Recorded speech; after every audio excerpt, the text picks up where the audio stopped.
आज का question steel industry के दो टाइप्स ऑफ प्लांट्स को कंपेयर करने के बारे में है।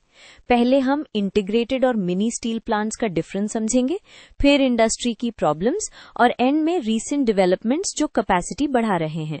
चलो पहले बेसिक आइडिया क्लियर करते हैं। इंटीग्रेटेड स्टील प्लांट को आप एक कंप्लीट चेन समझ सकते हो, जहां रॉ मटेरियल से लेके फाइनल स्टील तक ऑलमोस्ट सारे स्टेप्स एक ही प्लांट सिस्टम में होते हैं। मिनी स्टील प्लांट यूजुअली छोटा होता है और ज्यादातर स्क्रैप या डायरेक्ट रिड्यूस्ड आयन से स्टील बनाता है, इसलिए उसका सेटअप सिंपलर और फ्लेक्सिबल होता है। अब डिफरेंस को पॉइंट वाइज सोचते हैं, क्योंकि एग्जाम में यही क्लैरिटी चाहिए।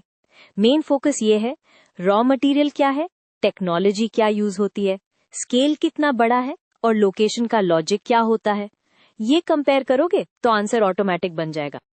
अब सेकंड पार्ट, इंडस्ट्री प्रॉब्लम्स।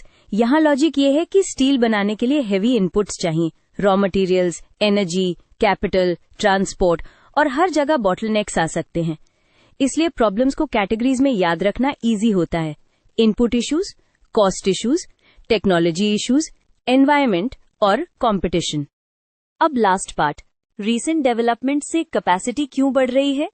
सोचो, कैपेसिटी तब बढ़ती है जब नए प्लांट्स लगते हैं, पुराने प्लांट्स मॉडर्नाइज होते हैं और टेक्नोलॉजी फास्टर प्रोडक्शन अलाउ करती है।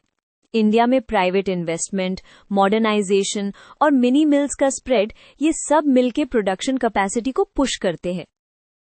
क्विक रिकैप कर लेते हैं। इंटीग्रेटेड प्लांट्स फुल प्रोसेस और लार्ज स्केल के लिए नोन है। मिनी प्लांट स्मॉलर, फ्लेक्सिबल और स्क्रैप या डीआरआई बेस्ड होते हैं। इंडस्ट्री को raw materials, energy, technology, environment और कंपटीशन की प्रॉब्लम्स फेस करनी पड़ती हैं। और कैपेसिटी राइज का main reason expansion plus modernisation और मिनी प्लांट्स का रैपिड ग्रोथ है। बस इसी स्ट्रक्चर में लिखोगे तो आंसर स्ट्रांग बनेगा।